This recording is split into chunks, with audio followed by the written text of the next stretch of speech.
In the world of fighting games, there aren't many achievements that veteran competitor Naoto Sako of Japan hasn't obtained. However, on the flip side, there is one he can claim sole ownership of: the perfect tournament run at a CPT Premier event. He went through 8 opponents, many ranked top 20 in the world in Street Fighter V, not losing a single game. An achievement so daunting and improbable that we may never see it again. And it's for this reason I believe he stands above the rest on my personal Mount Rushmore of fighting game professionals. So please join me as I take a closer look at this incredible milestone in gaming history. My name is Hot Soup, and this is a re-kappa.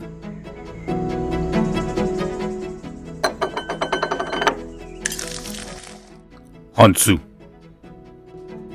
Sako is a well-known name in the fighting game community, considered one of the 5 gods of fighting games in Japan and 2013's Capcom Cup champion. Sako stood out not only as a top-tier competitor, but also establishing himself a pioneer in the discovery of high-complexity and demanding execution-heavy combos in these games. These unique combos were so prolific, the fighting game community came to call them simply Sako combos in acknowledgement of his effort. Again, chopping the combos, but still gets the dizzy here. Dizzy of his own and answering back, looking to put Ricky out in this game 3. Oh my God. Oh, somebody think of the children. Humanity, I don't even know about that combo, and just like that. Sako also connects with many of his fans by diverting from the typical stereotype of a top-performing fighting game competitor. You know, the image of a lone warrior that forsakes life's pleasures in the pursuit of being the best in the game. Someone who has no time for relationships, social norms, or hygiene even. Sako definitely breaks that mold. He's happily married, has a young daughter, and manages to balance a full-time career in competitive video games with his family life. He's a somewhat private individual in this regard, but it seems to always come up when discussing Sako. In 2018, Sako was sporting a new sponsor, Fav Gaming.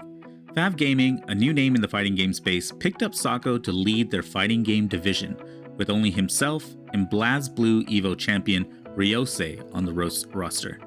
Sako seemed determined to make a mark in this 2018 season for this new sponsor, traveling to far more tournaments than previous years. He was already ranked 11th in the world on the Capcom Pro Tour global leaderboards going into TW Fighters 2018. This stellar placing was aided by a new character for the CPT season, one seemingly designed to fit Sako's playstyle of complex combos and high-level execution. That Menat has not very good defense waking up. Yeah, she's kind of weaker on the back end, even though she has a 3-frame button. V-reversal. And he used the orb to punish. Sako was ready for it. He even had the airborne orb to come down. He's got 1 left, but he can only get a juggle with it, which is what he tried at the end there. Yeah, he just missed it a little bit, but look at all the damage that he's done and almost stunned. And wow, a wake-up button from... Make her block. If you can get her in the corner, then you might have already won. Now he got away and already put some soul steel down. Nice hit by Tokido. Just keep on going. Needs already. Here comes the 6th ball. Shooting 1 ball, 2 ball, 4 balls, and a high kick. Look at that. Diving inside. 12 hits already. Getting close to a stun. Not doing good. He saves 1 more ball for this. There, got it. Stun. That's going to be the round. Menat diverged from the rushdown heavy archetypes of many of Street Fighter V's roster. Built around playing a game of long-distance pokes, keep away, and damaging juggles, a style the fighting game community endearingly termed playing lame. Needless to say, the Sako-Menat pairing came to be feared. TW Fighters is a 3-day premier fighting game tournament catering to the Asia region. The event is directed by a company owned by GamerBee, a top-tier sponsored competitor in his own right. His event is so well organized and focused on the players that it draws the best talent from the region consistently every year. This in turn makes the brackets in these tournaments a hellish mountain of a climb, with so many of Asia's best all under one roof. But that's also the draw. Winning here can be considered a hallmark in someone's career.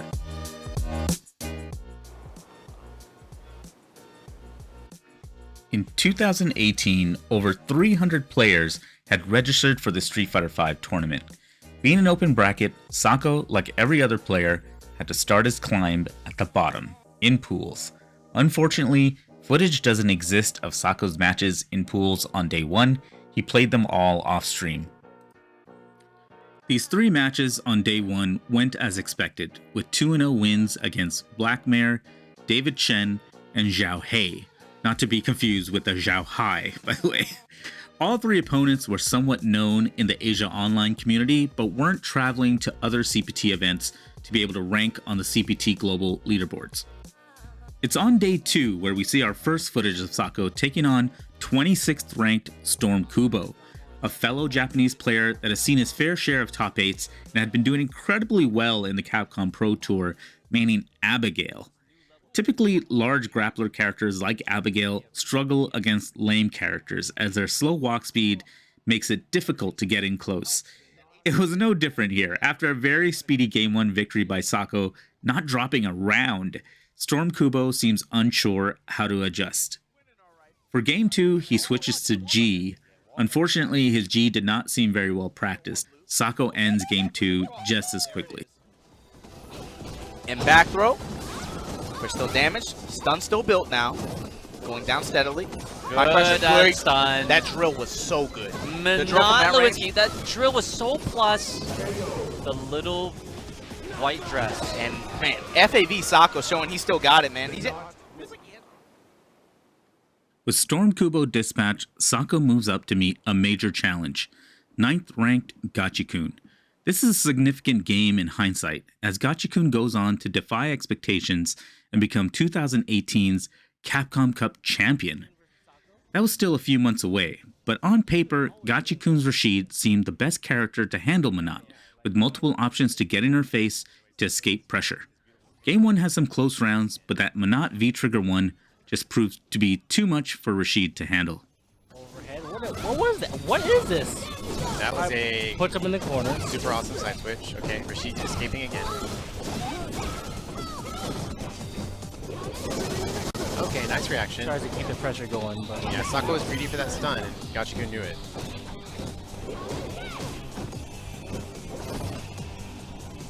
And Gachikun very close to V-Trigger himself. Has it now. The question is, will he get a chance to activate? Oh, what a grab. That was a far grab. That was a far walk up. Okay, Gachikun now in a good situation. He's got V-Trigger, he's got the corner. Oh, that was the right play from Sako. Seems like just Sako's just countering everything Gachikun does. Gachikun can't get in, gets hit by stuff like that. Yeah, he tried to anti-air there, didn't get it. Okay, that's something. Right away. Yeah, but now he's got to deal with the whole V-Trigger 1. Okay, that's one answer. Still has no life to work with. Yeah, and Sako still has 3 balls left, okay? And there's a third one, wow. Yeah, Sako cleverly saved it for after the sweep, and it was enough. Game 2 is much closer with Gachikun taking round 2 here. No view reversal here for Gachikun, he's got to hold all of it. Nice block, gets thrown, not a big deal. Okay, and gets out. Yeah, watch out for, yeah, that's good. Oh, gets the counter, okay. Lucky. Yeah. Definitely a little luck on Gachikun's side, but he pulled it out. It's in round 3 where Sako shows that he is fallible. He drops this combo, but Gachikun isn't quite able to take full advantage, and Sako ekes out a win. You can see how relieved he is. Dude, Sako, dude. I swear I've seen him do that before. So yeah, Sako taking it 2-0 over Gachikun. Looks like Gachikun had a chance there. Second match, super close. Sako's climb up day 2 now leads him to the number 3 ranked player in the world, and many, if not all, would consider the best player at the venue, Tokido. It's Tokido. I'm from Tokyo. Some players call me Motherface. I love that clip. Kuba's low health makes this matchup difficult for Tokido. The character has to be able to hang in that medium footsie range in order to get in close to serve out any major damage. Sako is fully aware of this, and honestly looks like he's reading Tokido like a book. That's not to say these rounds aren't close. There's some brilliant plays from both players. That's too good. Orb still active. All right, double dash. There's a reset in the middle there. I'm not sure if that was intentional. Burns the meters. Oh my goodness. Take out the trash. And the toss. The heave and the hold. Look at where he's standing. Oh, it's going to hit. Akuma on the head. Yes, it does. And only it's one hit on the red. But it gives Tokido the opportunity to rally that he needs. Full push to the wall here. Hold this pressure. Ooh, the fireballs are out. Good activation. Just get out. This is just for safety. Pushing, blocking out.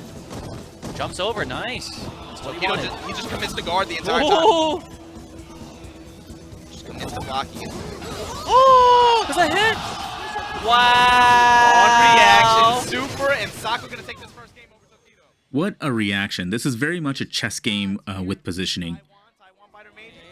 All of that. That was one sequence. Very good for the break-in. Stun build for Sako now. Gotta become a little bit nervous. That's activate. Okay, he hits the orbs in the air. That's fine. And all that pretty much is able to buy him time just to be able to get that stun game. Oh, wow. He challenged it. That should be it with the EX Fireball. This comeback from Sako in round 2 of game 2 on the brink of a stun is simply amazing. This shows a mastery of the character that can't be understated. Just watch this. Slide under, yes. Gets the combo. Here's the famous ones. Okay. Launch activation. One of these orbs. It's like Gradius. Oh, okay. Makes a save. Oh, stunner. Orb out. Enough to close it? No, not quite. Gets the overhead though. There it is. Wow.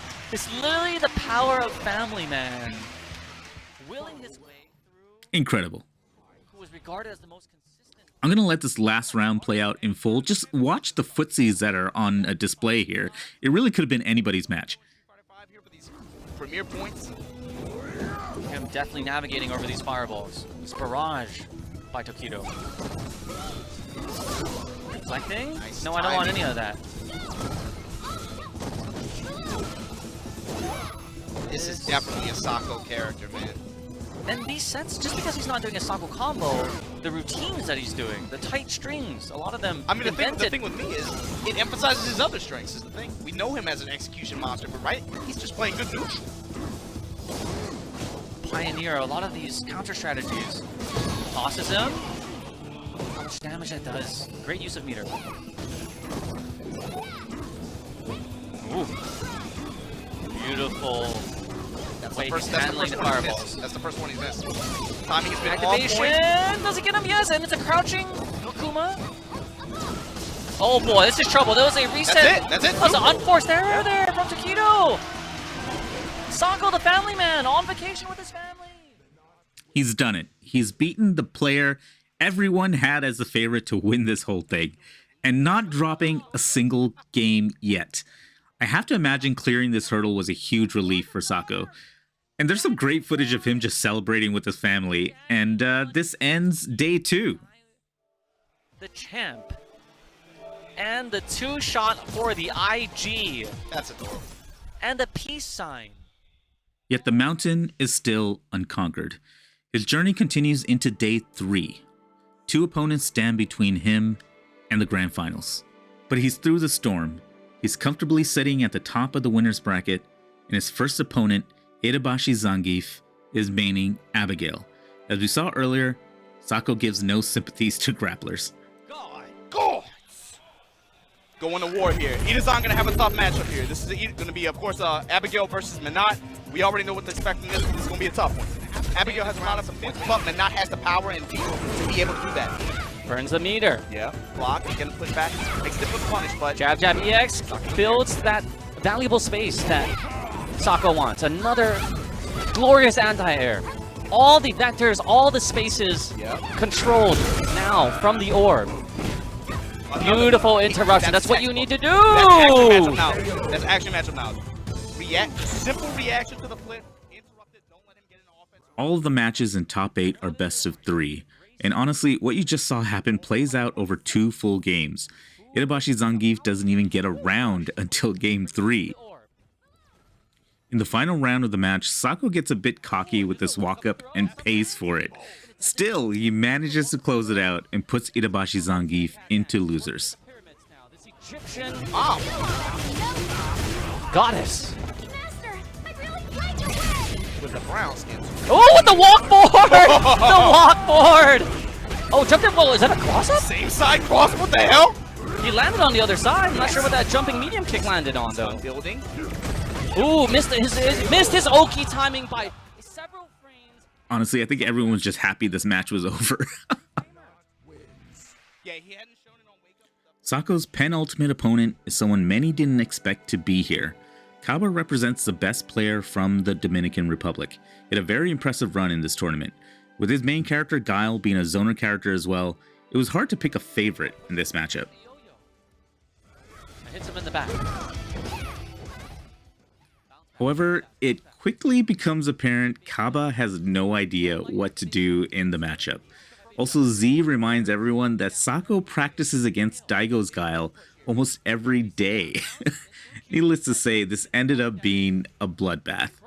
What nasty setup did we have? And of course, the yo-yo coming from the back like a frisbee. Sako showing off some matchup mastery here. Not even going for the reset until the very end with the stand throw, right? You got Sonic Boom. Does Kappa have a Minot to practice with the Dominican Republic? Because right now it looks like a little bit of Sako looks like he has his matchup kind of figured out. Kappa not so much. Doesn't have so much answers in a lot of these situations. The power of family. And of course, Sako being very blessed to be in Japan where he has so many opponents to spar with. And yes, to your point, Sako is on point with these anti-air throws. He's basically throwing Kappa out of the air constantly. wow, that jumping roundhouse probably the best jump attack in the game. Reflect, gets the combo. Gets his return from it, able to reset to the range. Oh, wow. Good sweep again from Kappa. Crouch jab confirming the boom. Reflect, gonna follow the boom. Oh, good jump over. Yeah, but he had to spend ages to be able to cancel out that situation. Only one orb left. Uses it into this setup. The throw. Puts him to the sandwich. Sako getting so much off the throw. That Christmas ornament, so dangerous. So, if you step on it, your foot's gonna bleed. Again, near the foot. Nice slow jab. About what? He grabbed it from far away. It was like the. Oh my god. Camera's too easy if you're Sako though. Oh, the orb's coming in the back. Watch out! You get to activate your Gun. Oh, nice block. And of course, the standing medium would take it. I'm going to skip to the last round here. Kappa did manage to get around in this last game, but Sako had all the resources to basically clinch this in the final round. We got more orbs than a puzzle bobble match. Okay, Crush. Work your offense. He's gonna jump over. Yes, he does. Yeah, combo with a chance here. Gets the corner. Here comes the boom pressure. Mini boom, mini boom. Here's where you can use your booms. Baby boom. This Sonic, pressure. Sonic. Oh, standing jab. Fierce. Trigger still active. Oh, didn't have the flash kick charged up. Yeah, Reflect. That jump around so good too. Good block. Oh, activation station. He could get it with his jumping fierce. Does he have enough distance? Yes, he does. This is a Sako combo. Can he finish it? Sako Noko 3-0 over Rise Kappa here. Sako 4 Loco, a crazy man, a crazy family man. No, they banned that in the West, man. But Sako punching his ticket to the grand finals here. Taiwan Fighter Major. A dominating performance in this top 8 earned Sako a seat at the top of the mountain, awaiting his final opponent. In the lower brackets, there's a slugfest between Tokido, Itabashi Zangief, and Kappa. One man makes it through to see a rematch, and it's probably the match Sako wanted the least. Tokido. Bruh, you make it the top 8 of this tournament, this 300-man tournament, right after you make a really, really high-impact performance at EVO. There's a sense of consistency there. You got to put some respect on that, and you got to put some respect on this crowd here from Taiwan. They loving what Gamer be bringing to them, man. Asians. Here we go. As far as the eye can see. Winner's side, FAB Sako Noko going up against Echo Fox Tokido on loser side. Grand finals, you got 2 of the Japanese fighting game gods facing off grand finals in Taipei, Taiwan on this CPT premiere of the 2018 calendar year. Talk to me. Majin Obama hyping it up. Tokido had a pretty rough losers final match against Kappa. I have to imagine that may have factored into his performance here. Sako doesn't skip a beat, showing off this amazing anti-air grab right off the bat. Double dash to establish all that ground game, and it was ready for it. What an answer to that demon flip. That is a crisp reaction. Sweep into orbs. What do we see? Regular throw. Stun building 6 now of for them. Tokido. Uses one. Slide into those DMs like a verified user. Oh, wow, and stunned! How do I get a check mark, Z? How do I get a check mark? This buffer right here is so clean. Game 1 is just over in a flash. Punished as he baits Tokido into the buffer of the standing medium into the light Tatsu. Game 2 is more of the same. As soon as Sako activates V-Trigger 1, Manat basically becomes a thing of nightmares in his hands. Guess that standing medium. That's new in 3.5. Off the overhead chop. Fierce. Here comes the orbs. Oh, wow. Just taking it into the body like it's a bulletproof vest. Oh my gosh. We got Sako combos. He lays a trap. Regular throw. You saw that Akuma had reversal something, but he grabbed him right out of it. Standing light. Anti-air. Steps on his head. Oh, wow. Sweep into activation. Here we go. Tokido's turn now. Oh, and he stunnered again. He ate the stunner. Another fantastic anti-air grab here. Sako just seems unstoppable. I'm going to skip to the second round of Game 3 here. Sako seems to have taken the fight out of Tokido. There's simply no stopping this man. He's reading everything.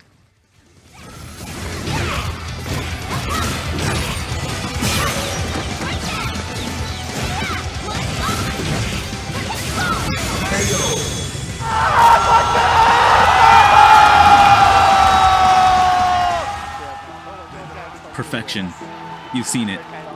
Sako went through a gauntlet, 21-0. Of the matches that were streamed, he lost 5 rounds in total.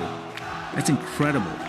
His path to the peak took him through a future Capcom Cup champion, a fighting game god, and the best a whole country could provide. Also, let's not forget Sako was 39 years old when he accomplished this. It's just amazing. Ever the family man, he basked in the victory with his daughter on stage, a sight that's hard to forget.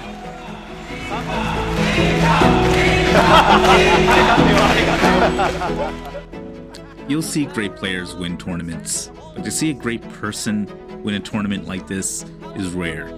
A man like Sako deserves his legacy with all his hard work and achievements in and out of the game. That's why he stands atop my mountain, a colossus amongst his peers.